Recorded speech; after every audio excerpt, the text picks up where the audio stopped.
Assalamualaikum warahmatullahi wabarakatuh. Perkenalkan, saya Nurul Hikmah dengan NIM 200603110042.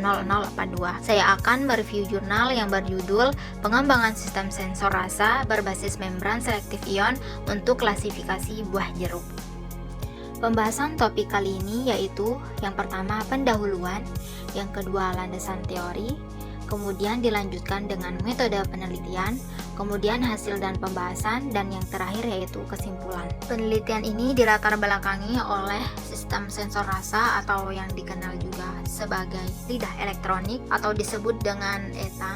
Nah, etang sendiri merupakan sistem yang mempunyai selektivitas global. Nah, etang ini dibangun atas larik sensor yang berbasis membran selektif ion. Nah, setiap membran dibuat dengan mengkombinasi antara lipid dan polimer, di mana sifat selektif dari setiap membran sangat ditentukan oleh jenis lipid yang digunakan. Nah, aplikasi etang sendiri yaitu sangat banyak, diantaranya yaitu dalam bidang industri, bidang lingkungan, dan bidang farmasi. Nah, dalam bidang industri minuman, etang diterapkan untuk mengetahui perubahan kualitas susu, sedangkan dalam bidang lingkungan, etang digunakan sebagai analisis kandungan air mineral, sedangkan dalam bidang farmasi, etang dimanfaatkan untuk mengendalikan tingkat rasa pahit obat dan mengoptimasi tingkat rasa manis pada formula obat cair. Penelitian ini bertujuan untuk mengetahui aplikasi etang menggunakan 6 jenis elektroda berbasis membran selektif ion dengan mengklasifikasi 3 jenis jeruk yang dibeli di pasar lokal Yogyakarta.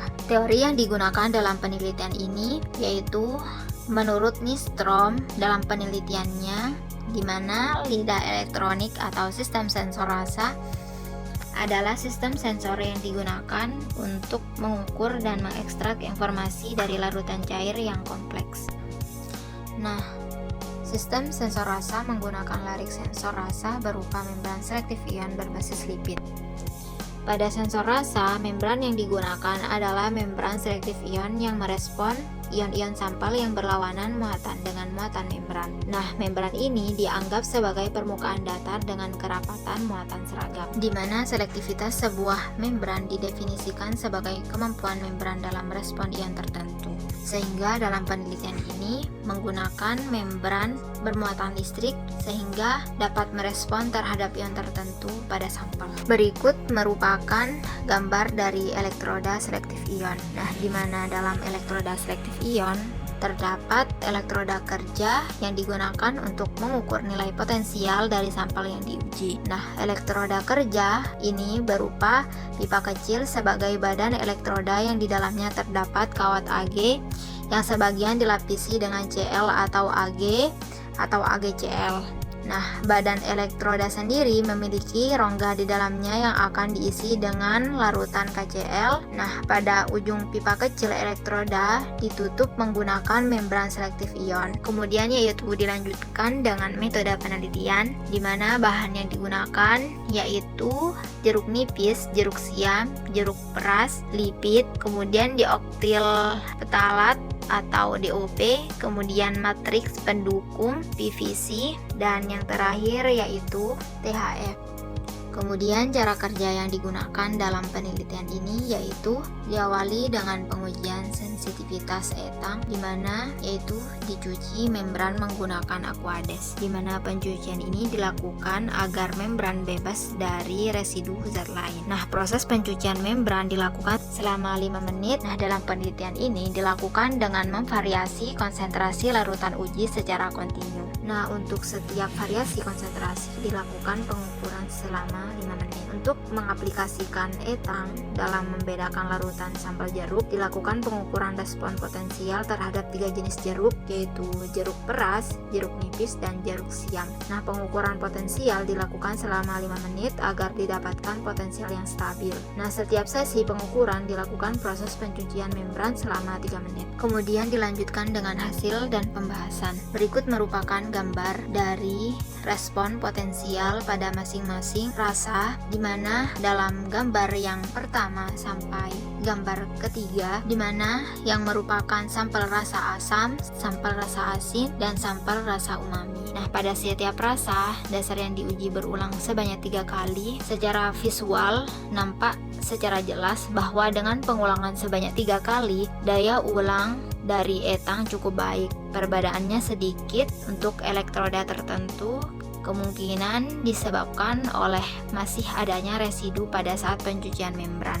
Kemudian gambar yang keempat merupakan gambar pola potensial larutan jeruk, di mana yang warna biru merupakan jeruk siam, kemudian yang warna merah merupakan jeruk nipis, sedangkan yang warna hijau merupakan jeruk peras. Hal ini terbukti bahwa etang mampu membedakan ketiga sampel jeruk, yakni jeruk peras, jeruk siam, dan jeruk nipis, seperti halnya pada sampel rasa dasar yang sudah saya sebutkan tadi. Berikut merupakan gambar hasil analisis PCA untuk respon potensial etang terhadap sampel rasa dasar, di mana plot skor PC1 versus PC2 potensial respon etang terhadap rasa dasar.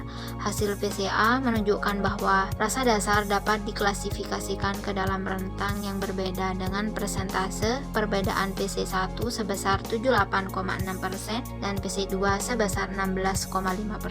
Dari hasil yang didapat, diketahui bahwa etang dapat membedakan rasa dasar dan memiliki sifat selektivitas global. Kemudian pada gambaran yang keenam merupakan gambar hasil analisis PCA pengukuran larutan jenis jeruk, di mana pola respon etang terhadap ketiga sampel jeruk adalah mirip satu sama lain. Namun analisis PCA didapatkan hasil klasifikasi yang baik. Berdasarkan pengolahan data penggunaan PCA, diketahui bahwa nilai PC1 dapat membedakan fasa jeruk jenis yang berbeda dengan persentase perbedaan sebesar 68,4%. Sedangkan pada PC2 dapat membedakan rasa jeruk dengan jenis berbeda hingga 20,2%.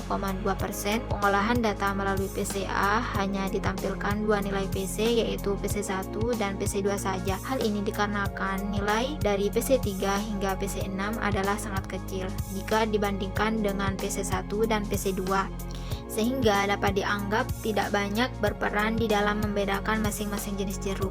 Jika nilai persentase PC1 dan PC2 dijumlahkan, maka diperoleh sebesar 88,6%. Hal ini berarti bahwa hasil persentase total PC1 dan PC2 adalah cukup tinggi, sehingga dapat dikatakan bahwa etang mampu membedakan rasa jeruk dengan jenis yang berbeda. Sehingga dapat ditarik kesimpulan bahwa etang mampu mengklasifikasikan rasa dasar.